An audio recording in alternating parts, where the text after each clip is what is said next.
Hello friends, you are welcome in million concepts of English. हम TGT पर 100% syllabus कर चुके हैं। आप प्ले लिस्ट में जाए और सारे वीडियोस देखकर नोट्स बना लें। 100% आपको टीजीटी में सफलता मिलेगी। आपको अब हम जो पढ़ रहे हैं वो है प्रैक्टिस सेट। एक लिटरेचर पर और एक grammar per day practice set पढ़ रहे हैं। ये हमारा 13 प्रैक्टिस सेट है। तो आप चाहते हैं आपको हर रोज 2 प्रैक्टिस सेट मिलते रहें, तो इसलिए चैनल को सब्सक्राइब कर लें और बेल आइकन दबा लें ताकि आपको नोटिफिकेशन मिलता रहे और आप हमसे जुड़े भी रहें। फर्स्ट क्वेश्चन है इसमें, who coined the term affective fallacy. Affective fallacy term को किसने कॉइन किया? ऑप्शंस हैं आपके Matthew Arnold, W.K. Wimsatt, Monroe, C. Beardsley, William James and Virginia Woolf, D.G. Rossetti and William Michael Rossetti. तो आपको पता होगा ये टर्म दी है आपके W.K. विमसेट और मुनरो C. बियर्डस्ले ने। Option B. क्वेश्चन सेकंड है, to error of evaluating a poem by its effect. यानी कि एक पोइम को, एक कविता को इसके इफेक्ट के द्वारा इवेल्युएट करना, specially its emotional effect upon the reader. विशेष तौर पर इस रीडर पर इसका क्या इमोशनल इफेक्ट पड़ता है, इस तरह किसी पोइम को इवेल्युएट करना एक प्रकार का एरर होता है। सही से पोइम की जांच नहीं हो पाती। तो आपको बताना है ये कौन सा इफेक्ट है या कौन सी फैलेसी है। ऑप्शन है intentional fallacy, affective fallacy, defective fallacy या एलाइनेशन इफेक्ट। तो W.K. विमसेट और मुनरो C. बियर्डस्ले ने इस प्रकार का जो इफेक्ट बताया है वो है आपकी अफेक्टिव फैलेसी। तो आपका ऑप्शन हुआ बी। ध्यान रखिएगा, बहुत इंपॉर्टेंट प्रश्न है। नेक्स्ट है, the effect is used to make familiar aspect. इनमें से कौन सा इफेक्ट, 1, 2, 3, इनमें से कौन सा effect is used to make familiar aspect of the present social reality seems strange so as to prevent the emotional identification or involvement of the audience with the character and their action in the play। इसका अर्थ बता दे रहे हैं कि जब भी कोई audience कोई play देख रही होती है, चाहे वो सामाजिक वास्तविकता प्रस्तुत करे, तो कभी ऐसा होता है कि जो ऑडियंस होता है तो वो उस करेक्टर के, जो प्ले में करेक्टर्स होते हैं, उनसे इमोशनली अटैच हो जाते हैं। तो उस अटैच को डिटैच करने के लिए, यानी कि अलगाव की भावना उत्पन्न करने के लिए एक इफेक्ट उत्पन्न किया जाता है ताकि लोग इमोशनली उनसे ना जुड़ पाएं, यानी कि और अलग होकर के, उससे विलग होकर के एक अपना व्यू रखें, अपना क्रिटिसाइज करें। तो इस प्रकार का इफेक्ट क्या कहलाता है, आपको बताना है। ऑप्शन है इंटेंशनल फैलेसी, एलाइनेशन इफेक्ट या अफेक्टिव फैलेसी। तो ये है आपका एलाइनेशन इफेक्ट। और ये किसने दिया है? ये दिया है आपके बर्टोल्ट ब्रेख्त।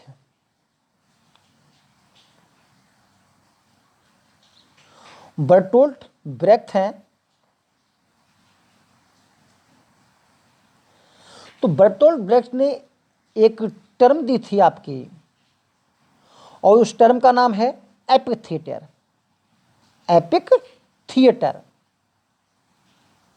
तो इस एपिक थिएटर में इन्होंने कहा कि जो अभिनेता के प्रति दर्शकों की सहानुभूति होती है उसको कम करना चाहिए ताकि जो दर्शक हैं, ऑडियंस हैं, वो डिटैच हो करके, यानी कि कह सकते हैं निष्क्रिय हो करके उन कमियों को, सामाजिक कुरीतियों को आलोचना कर सकें। तो समझ गए? तो ये है आपका एलाइनेशन इफेक्ट, जिसका मतलब होता है बिलगाव की भावना। क्वेश्चन 4 है, अ माइल्ड वर्ड और phrase which substitute for another which would be undesirable because it is too direct, unpleasant और ऑफेंसिव। तो वो फ्रेज क्या कहलाती है, वो चीज़ क्या कहलाती है? ऑप्शन है euphemism, genre, point of view या पिकरेस्क नॉवेल। तो आपको बता दें, आपका ऑप्शन पता लगी गया होगा, सरल है। क्या कह रहे हैं कि अनडिजायरेबल, टू डायरेक्ट और अनप्लीजेंट, इसके सब्स्टिट्यूट में क्या कहेंगे? तो वो चीज़ होती है जैसे हम किसी को गाली, किसी को कहें कोई मर गया, और हम ऐसा ना कह करके हम सीधे कहते हैं कि वो भगवान को प्यारे हो गए। तो ये जो चीज़ कहलाती है वो कहलाती है यूफेमिज्म, यानी कि मंगल भाषण। तो आपका ऑप्शन है इसमें a. The pen is mightier than the sword, आपको बताना है कौन सा फिगर ऑफ स्पीच है। मेटोनमी है, सिनेक्डकी है, सिमिलियर है, सिमली है या मेटाफर है। तो देखिए, pen is mightier than the sword, pen जो है सिंबल बन गया है राइटर का, और सोर्ड जो सिंबल है वो है आपके सैनिक का। तो जब सिंबलिक बन जाते हैं तो हम वहाँ पर मेटोनमी बोलते हैं। तो आपका ऑप्शन ए बन गया, यानी कि मेटोनमी। ऑप्शन गलत हो गया तो आप ए मान लीजिए इसे, ठीक है। Identify the source of the quotations listed below, which one is mismatched. देखिए, ये विलियम वर्ड्सवर्थ की पोइम्स हैं और उनकी लाइंस हैं। आपको बताना है कि कौन सी लाइन जो है मिसमैच्ड है। चलिए पहला ऑप्शन पढ़ते हैं, थोड़ा ऊपर कर लें। हाँ, our birth is but a sleep and a forgetting, हमारा जन्म एक स्लीप है और एक फॉरगेटिंग है। तो ये इंटीमेशन ऑफ इमोर्टलिटी ओड है जो विलियम वर्ड्सवर्थ का, उससे ली गई हैं। तो आपको भी ये बात सच ही लग रही होगी, तो ये सही है। आई हैव ओव्ड टू दैम, मैं उनके प्रति ऋणी रहा हूँ या कृतज्ञ रहा हूँ। इन आवर ऑफ बियरीनेस, यानी कि उकताऊ समय में, यानी कि थकावट के समय में। Sensation sweet felt in blood and felt along the heart, उनकी मधुर अनुभूति मैंने अपने रक्त में और अपने हृदय में महसूस की है। तो ये बात कर रहे हैं टिंटन एबे में, ये बात सही है। Farewell farewell the heart that lives alone, अलविदा अलविदा वो हृदय जो अकेला रहता है। Housed in a dreamed at distance from the kind, housed in dream, जो सपनों की दुनिया में रहता था, और डिस्टेंस फ्रॉम द काइंड अब इस प्रकार दूर हो गया है। तो ये जो भावना है ये बता रहे हैं 1805 में विलियम वर्ड्सवर्थ के भाई की मौत हुई थी, तो उसी पर उन्होंने एक पोइम लिखी है पील कासल। तो ये लाइन जो है वो पील कासल से ली गई हैं, तो ये इसमें नहीं है। तो आपका ऑप्शन सी हो जाता है। डी देखते हैं, the gods approved the depth and not the tumult of the soul. ये प्रोटेसिलियास का जो प्रेत होता है वो लाउडोमिया से कहता है कि जो ईश्वर ने अप्रूव किया है वो गंभीर प्यार को अप्रूव किया है, ना कि आत्मा की उथलेपन को। टेमुल्ट माना बेचैनी या उथलापन कह सकते हैं। तो ये आपका ऑप्शन लाउडोमिया से है। तो आपका ऑप्शन पील कासल हो गया। What is Duddon river by William Wordsworth. Duddon river क्या है? तो देखिए ये इनके सोनेट सीरीज है या नैरेटिव पोइम है या क्रिटिकल वर्क है या आ हिम्न फॉर नेचर है। तो आपको बता दें रिवर डॉर्डन जो है आपकी इनकी सोनेट सीरीज है। ध्यान रखेंगे, बहुत इंपॉर्टेंट प्रश्न है। A motif adopted from folklore in Keats La Belle Dame sans mercy.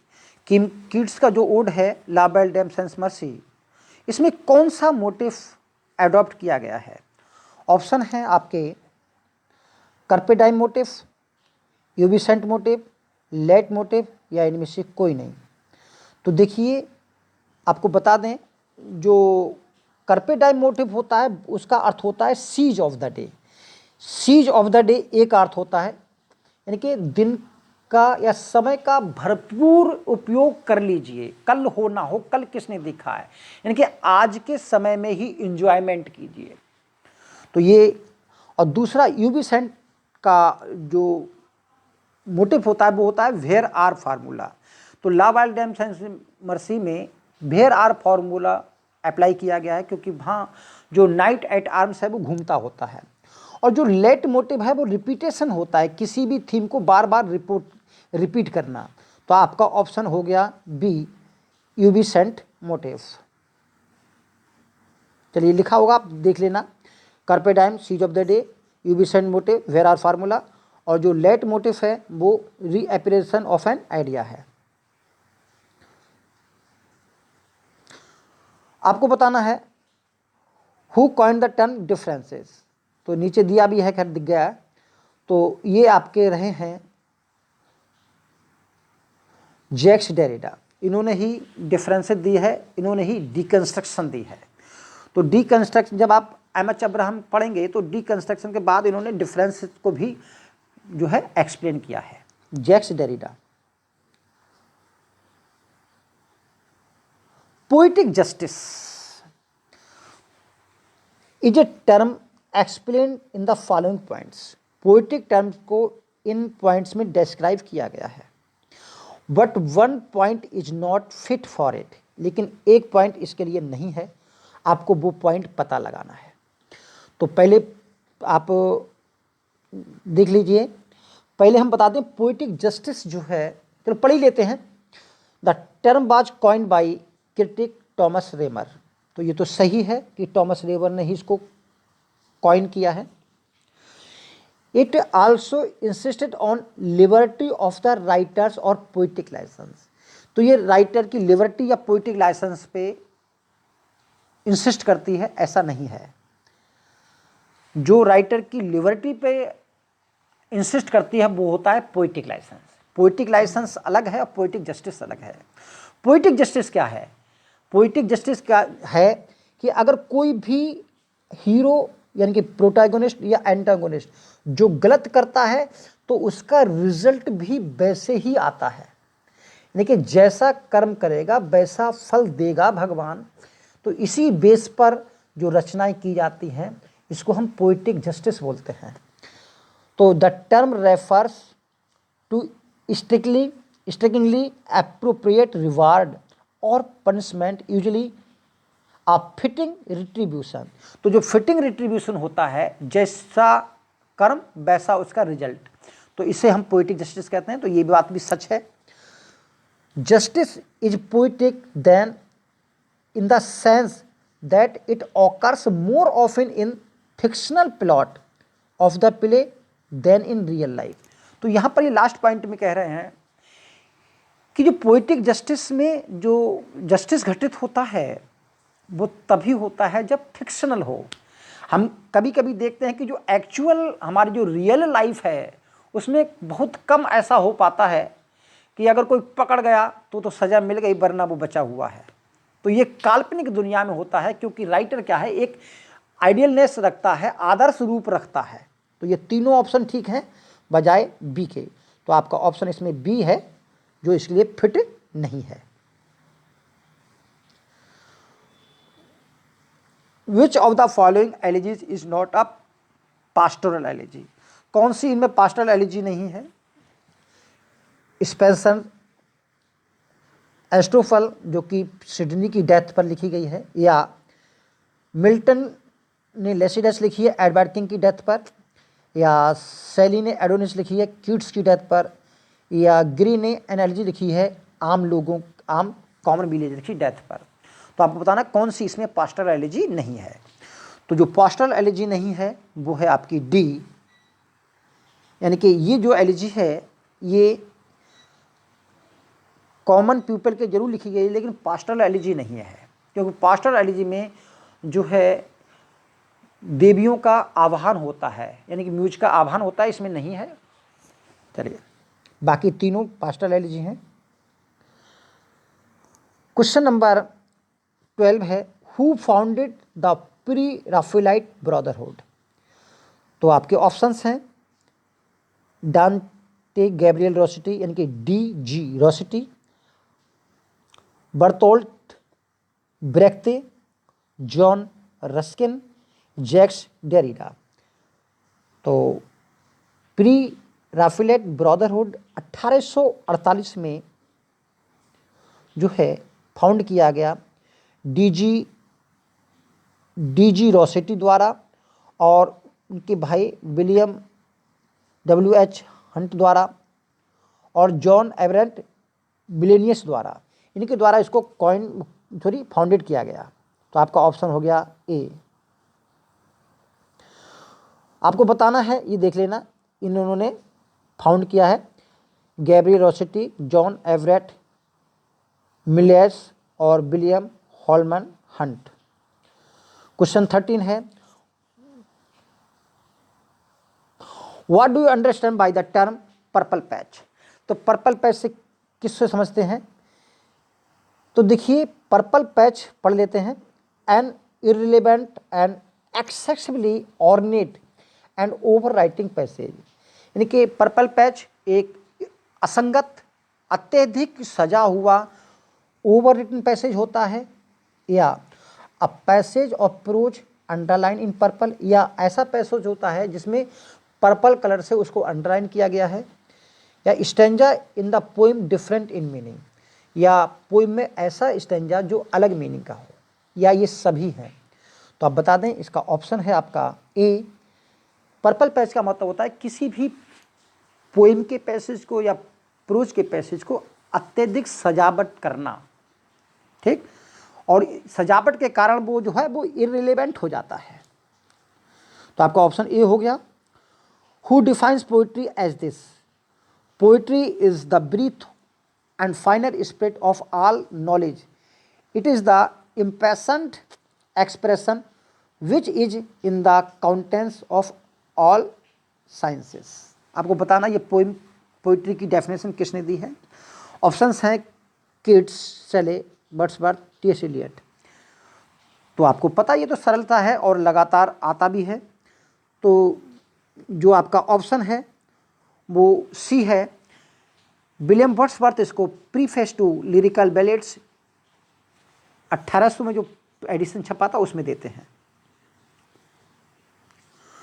Wordsworth writes in preface to Lyrical Ballads, ठीक, क्या लिखते हैं?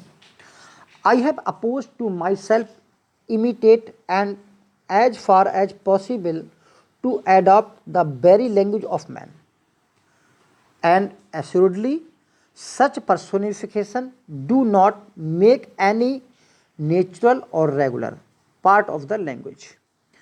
तो इसे कथन से दोबारा पढ़ लीजिए आप। इस कथन से विलियम वर्ड्सवर्थ क्या कहना चाह रहे हैं? ऑप्शन है आपके, Wordsworth rejected personification of abstract ideas. क्या वर्ड्सवर्थ ने पर्सोनिफिकेशन और एब्स्ट्रैक्ट आइडिया को रिजेक्ट कर दिया, या Wordsworth propose to adopt the common language of man? Wordsworth ने लोगों की आम भाषा को प्रपोज किया, या दोनों ही ठीक हैं, या इनमें से कोई भी ठीक नहीं है ऊपर के लाइन को पढ़ने के बाद?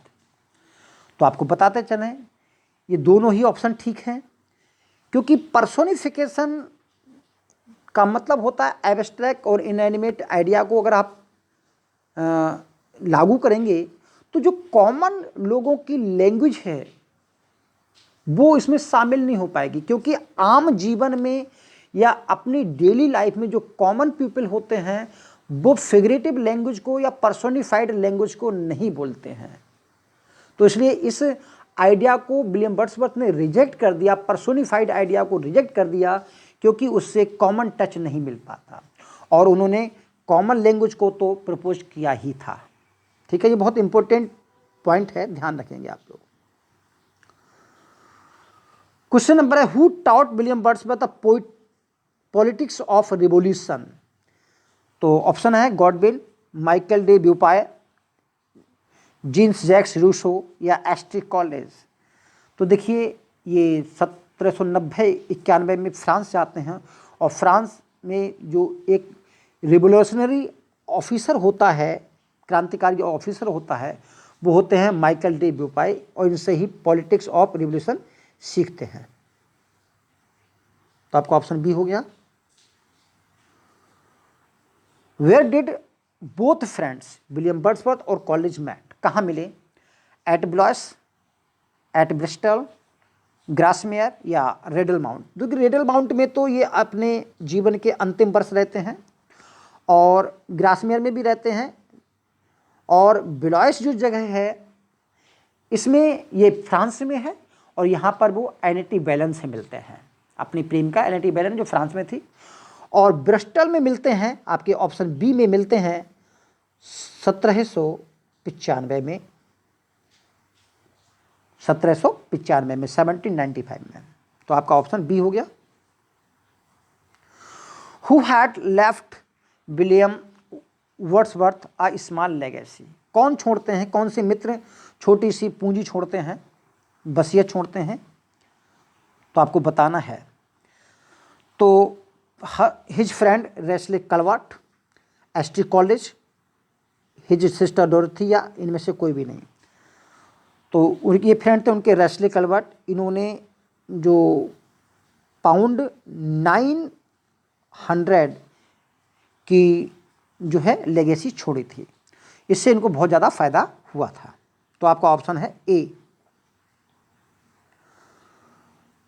When was Wordsworth appointed stamp distributor for Westmorland? तो वेस्टमूरलैंड में स्टैम्प डिस्ट्रीब्यूटर इनको अपॉइंट किया गया। तो आपको बताना है किस सन में किया गया, 1813, 1814, 1843 या 1842? तो बता दें 1843 में तो ये पोइट लॉरेट बनते हैं, 1800 और 1813 में ये स्टैम्प डिस्ट्रीब्यूटर बनते हैं। तो आपका ऑप्शन ए हो गया। Which of the following works of Milton is not related to church hierarchy? तो चर्च हायरार्की से कौन सा जो है संबंध नहीं है? तो देखिए ऑफ रिफॉर्मेशन जो है ये चर्च हायरार्की पर पहला पंपलेट लिखा है 1641 में। टेट्राकॉर्डन जो पंपलेट है ये आपका है डाइवोर्स ट्रैक है। तो आपका ऑप्शन बैठता है बी, ये डाइवोर्स ट्रैक्ट है टेट्राकॉर्डन, और बाकी जो हैं ये आपके चर्च ट्रैक हैं, इन प्रेस्बाइटेरियन पर लिखे गए हैं। तो आपका ऑप्शन बी बैठता है, बहुत इंपॉर्टेंट है। अगला, of reformation is 1641 a pamphlet by John Milton. तो it is debut in the public field, और पब्लिक फील्ड में ये डेब्यू किया गया था, सबसे पहला इन्होंने ट्रैक लिखा था ये। What is it's full title? तो देखिए अभी आपने ऊपर पढ़ा था कि ये प्रेस्बाइटेरियनिज्म और चर्च पर लिखा गया था। तो ऑफ रिफॉर्मेशन का मतलब था इन्होंने चर्च की गवर्नमेंट में सुधार करना था। तो of reformation touching the church and discipline in England, ये आपका ऑप्शन होगा। बाकी यूनिवर्सिटी एजुकेशन पे नहीं था, ऑफ रिफॉर्मेशन पार्लियामेंट डिसिप्लिन पे नहीं था, और ऑफ रिफॉर्मेशन नहीं था। तो आपका ऑप्शन ये है, ऑप्शन बी गलत हो गया है, ऑप्शन ए ठीक है। ठीक है, ऑप्शन क्या है? ए। इसको ध्यान रखें, ऑप्शन ए ही है of reformation touching church discipline in England, और ये 1641 में लिखा गया, और ये पहला इनका प्रोज ट्रैक माना जाता है। चलिए यहाँ पर सुधार लेंगे, बी नहीं है। अच्छा, इसको क्या कर लें, इसको आप ए कर लें। ठीक है, इसको क्या कर लें, a. Which of the following is not descriptive poem by William Shakespeare. तो विलियम शेक्सपियर की कौन सी इसमें डेस्क्रिप्टिव पोइम नहीं है? वीनस एडोलिसेंट नहीं है, रेप ऑफ लुक्री नहीं है, या पिलग्रिम्स प्रोग्रेस नहीं है, या the Phoenix and the turtle नहीं है, या लवर्स कंप्लेंट नहीं है। देखिए 5 पोइम लिखी है इन्होंने डेस्क्रिप्टिव, मैंने 5 के नाम दे रखे हैं, एक ऑड है, आपको वो बताना है कौन सा है। तो ये है आपका ऑप्शन, पता लगी क्या होगा, बस थोड़ा सा नाम गड़बड़ है सी का। ये है द पिलग्रिम्स प्रोग्रेस। ठीक, ये द पिलग्रिम्स प्रोग्रेस जो रचना है वो है आपके जॉन वनियन की, जॉन वनियन की रचना है। और इनकी कौन सी है? The passionate pilgrimage, the passionate Pilgrim. ठीक, तो पैसिनेट पिलग्रिम इनकी है और ये जॉन वनियन की है। पैसिनेट पिलग्रिम हो गया। अच्छा, क्वेश्चन नंबर 23 देखिए, at what event do Orlando and Rosalind meet. तो रोजालैंड और ऑरलैंडो ये एज यू लाइक इट के हीरो और हीरोइन हैं। आपको बताना किस इवेंट पे मिलते हैं। At the wedding of Duke Frederick, Duke Frederick की शादी होती है तब मिलते हैं। आ रेस्टलिंग मैच, या कुश्ती के मैच में मिलते हैं, या पब्लिक एक्सिक्यूशन में मिलते हैं, या in the way to an abbey, या एबे जाते समय रास्ते में मिलते हैं। तो पता होगा ये रेस्टलिंग मैच में मिलते हैं, क्योंकि ऑरलैंडो जो होता है हीरो, वो ड्यूक के रेस्टलर को हरा देता है। तो आपका ऑप्शन बी हो गया। चलिए, Wordsworth lived for 50 years among the, कहाँ रहते हैं 50 वर्ष? कम्बरलैंड डिल्समैन, एल्फॉक्सटन विलेजेस, हॉक्सेट कंट्रीमैन, या फ्रेंच रिवोल्यूशनिस्ट, किसके साथ रहते हैं? तो ये है आपका कम्बरलैंड डिल्समैन। इसको हम लेक डिस्ट्रिक्ट के नाम से जानते हैं, और यहाँ पर 50 वर्ष रहते हैं और 3 जगह रहते हैं। देखिए कौन कौन सी जगह रहते हैं, वो है लेक डिस्ट्रिक्ट में ये कम्बरलैंड, वेस्टमूरलैंड और जो लंकाशायर है, ये कुल मिला के कहलाते हैं लेक डिस्ट्रिक्ट। और यहाँ पर डब कॉटेज ग्रासमेयर में 7 वर्ष रहते हैं, एलन बैंक में 15 वर्ष रहते हैं, और रेडल माउंट में 27 वर्ष रहते हैं। कुल मिला के 50 वर्ष जो रहते हैं वो लेक डिस्ट्रिक्ट में रहते हैं। देर लग रही है क्योंकि एक क्वेश्चन लंबा है, तो please don't mind. Pansy at my feet doth the same tale repeat, whither is fled the visionary gleam, where is it now the glory of the dream. ये 4 लाइन्स हैं, आपको बतानी है किस पोइम से ली गई हैं। यू हैव ऑप्शंस, टिंटन एबे, टेबल टर्न, इमोर्टलिटी ओट, या पील कासल। तो बताते चलें, ये है आपका इमोर्टलिटी ओट सी। अर्थ बता दें, पैंसी छोटा फूल है जो मेरे पैरों के नीचे है, वही टेल को बताता है, पुरानी कहानी। कौन सी कहानी? Whither is fled the visionary gleam, कि वो दिव्य चमकती, कि जो बचपन में दिव्य चमक हुआ करती थी प्रकृति में, वो कहाँ चली गई। वेयर इज इट नाउ, अब कहाँ पर है the glory and the dream, वो सपना कहाँ है, वो शान कहाँ है। तो यहाँ पर सेलेस्टियल लाइट का डिक्लाइन के बारे में बता रहे हैं। तो ये पोइम जो है इमोर्टलिटी ओड है। How many times did Wordsworth visit Tintern एबे थ्रू आउट हिज लाइफ। तो बता दें, अपनी लाइफ में ये 3 बार जाते हैं। आपने टिंटन एबे में पढ़ा होगा पोइम जो है इनकी, एक तो 1793 में जाते हैं, और 5 वर्ष बाद 1798 में जब ये पोइम के बारे में सेकंड टाइम बताते हैं, और अपनी मृत्यु से जो है 9 साल पहले 1741 में ये तीसरी बार जाते हैं। तो इसका मतलब हुआ आपका ऑप्शन बी, 1793, 98 और 1741। Who said I considered dishonorable it to be enjoying myself in foreign lands while my countrymen were striking to blow for freedom?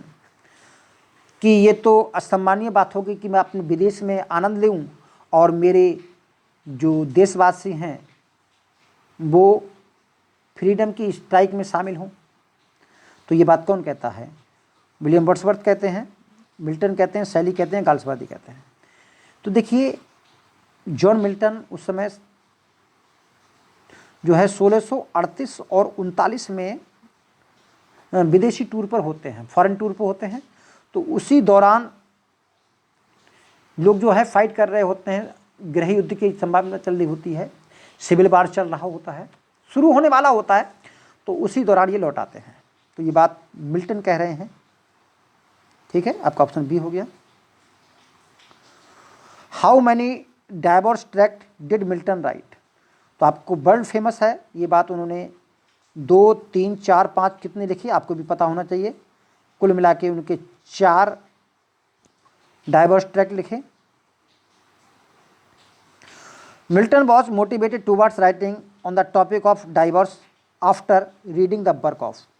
किसके वर्क को पढ़ने के बाद जॉन मिल्टन डाइवोर्स ट्रैक्ट लिखने पर जो है मोटिवेटेड हो जाते हैं? Martin Bucer, Martin Luther, Joseph Hall और जेम्स असर। देखिए, जोसेफ हॉल और जेम्स असर ये दोनों पादरी हैं और इनके खिलाफ तो इन्होंने प्रेस्बाइटेरियनिज्म पर जो चर्च ट्रैक्ट लिखे थे वो लिखे थे। और मार्टिन बूसर पर इन्होंने प्रभावित होकर के इन्होंने डाइवोर्स ट्रैक्ट लिखे थे। When was King Charles first beheaded?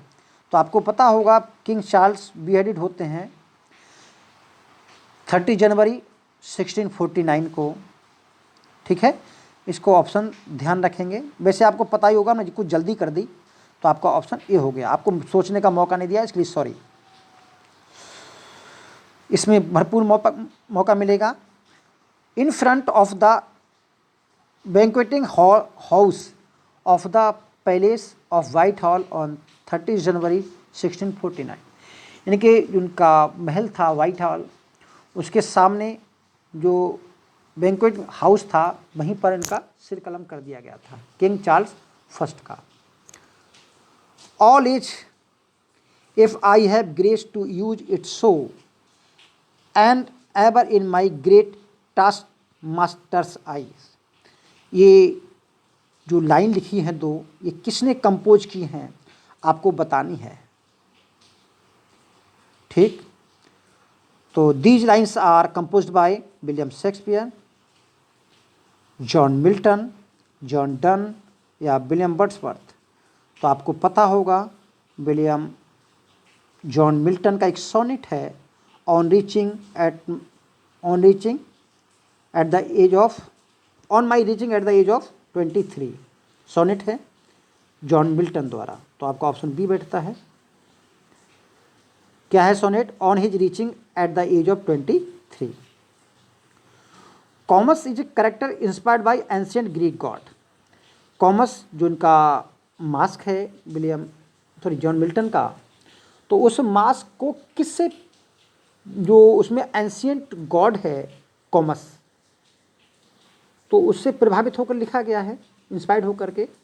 आपको बताना है ये कॉमस जो गॉड है वो किसका है? गॉड ऑफ डिसीट, धोखे का गॉड है, गॉड ऑफ रिवेली, मद्यपान का यानी कि नशा का गॉड है, या गॉड ऑफ लस्ट यानी कि कामुकता का गॉड है, या गॉड ऑफ स्ट्रेंथ, शक्ति का गॉड है।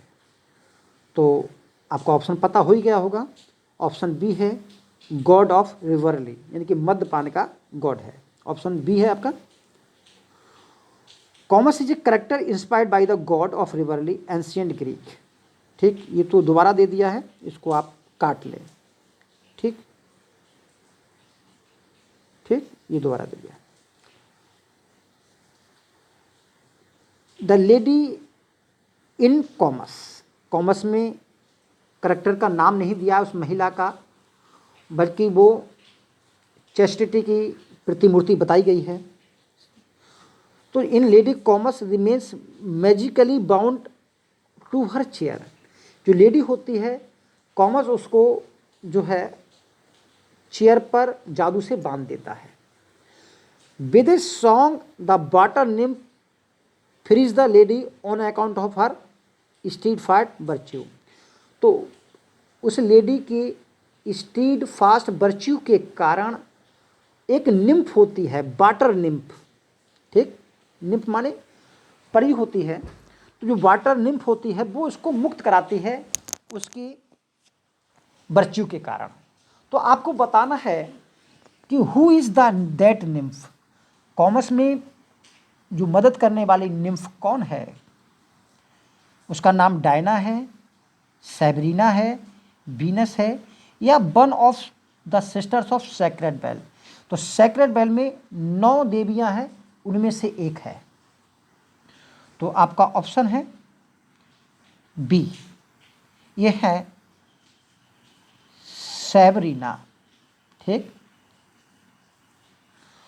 सैबरीना इनकी मदद करती है।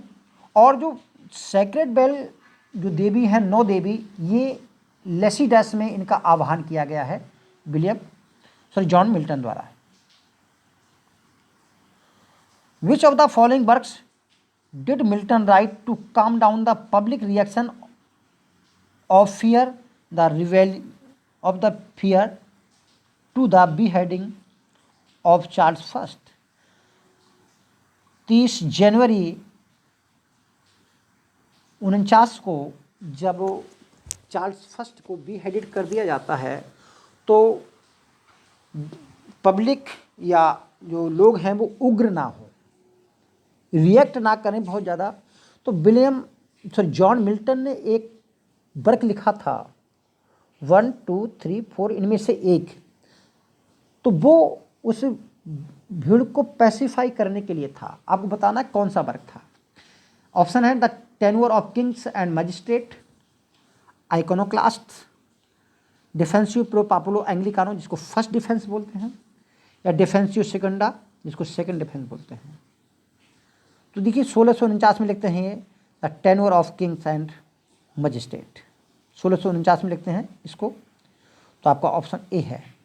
और इसी की बदौलत, इस बुक की बदौलत इनको secretary of the foreign tongue यानी Latin secretary of the foreign tongue पद पर सुशोभित कर दिया जाता है, इनको रख लिया जाता है। Decorum in literary criticism is a term which designed. तो डेकोरम क्या है आपको बताना है,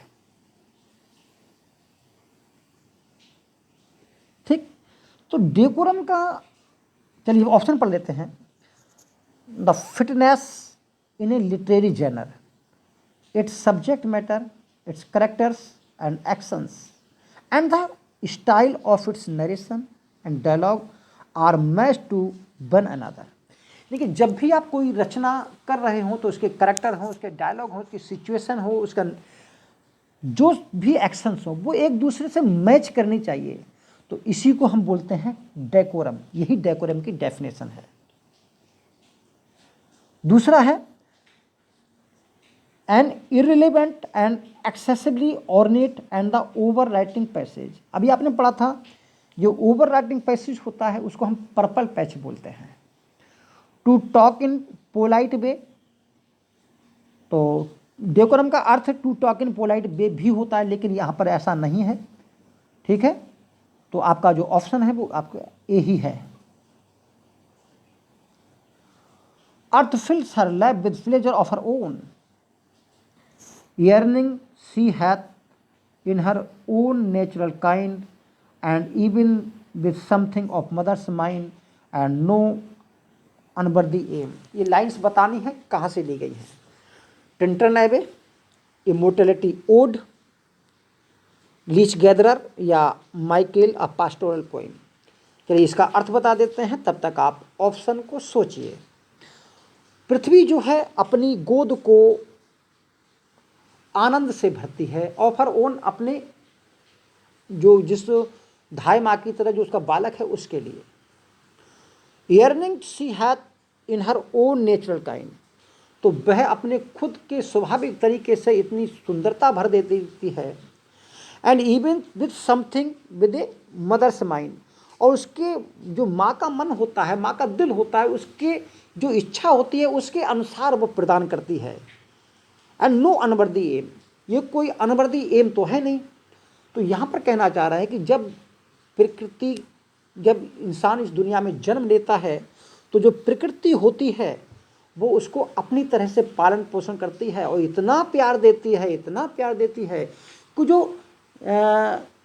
विजन होता है अर्लियर बर्थ का, उसको जो है बालक बड़ा होते होते भूल जाता है और इस दुनिया की सुंदरता में, प्रकृति की सुंदरता में रम जाता है। तो आपको बताना है ये पोइम कौन सी है। तो ऐसी बात, पिछली दुनिया को भूलना, नई दुनिया में रम जाना, बात आती है इमोर्टैलिटी ओड की।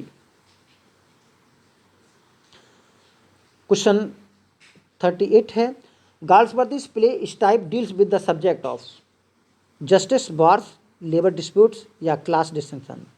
आपका ऑप्शन आपको पता होगा ही, चलिए। Better with the dead whom to gain our peace have sent to peace, then to the torture of the mind lie in restless ecstasy। तो आपको पता नहीं है लाइन कहाँ से ली गई है। हेमलेट से ली गई है, मैकबेथ से ली गई है, किंग लियर से ली गई है, एंटोनी क्लियोपेट्रा से ली गई है। तो better be with the dead, अच्छा होता कि हम भी मृत लोगों के साथ होते। तो यहाँ पर कहता है कि डंकन अपने कब्र में बहुत ज़्यादा शांति से लेटा हुआ है। ये मैकबेथ कहता है लेडी मैकबेथ से। whom we gain our peace have sent to peace, जिनसे हमने शांति प्राप्त करने के लिए उनको शांति में भेज दिया, यानी कि उनको मार दिया। then on the torture of the mind to lie in restless ecstasy, कि हमारी जो अच्छा रहेगा कि हम मन के टॉर्चर को ना सहें, उनके साथ चले जाएं। तो ये बात मैकबेथ कहता है मैकबेथ में। तो आपका ऑप्शन बी हो गया।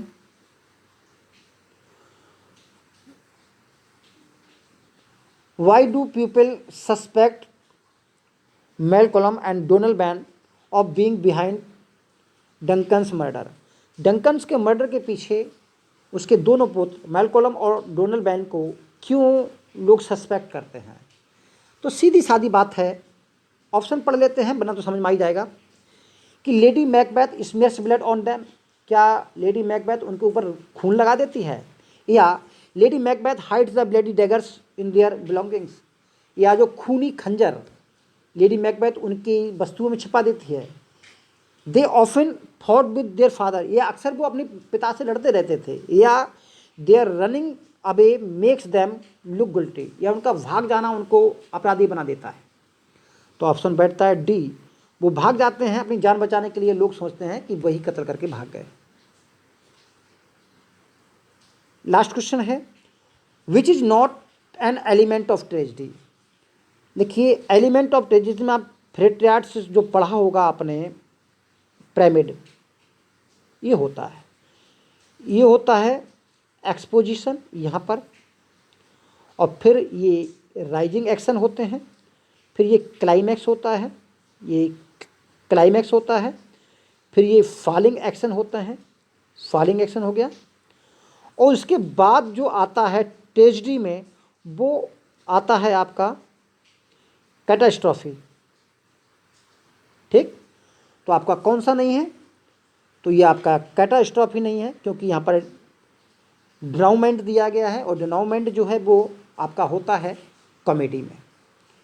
तो आपका ऑप्शन हो गया डी। तो आज के लिए इतना ही। Thank you, all the best.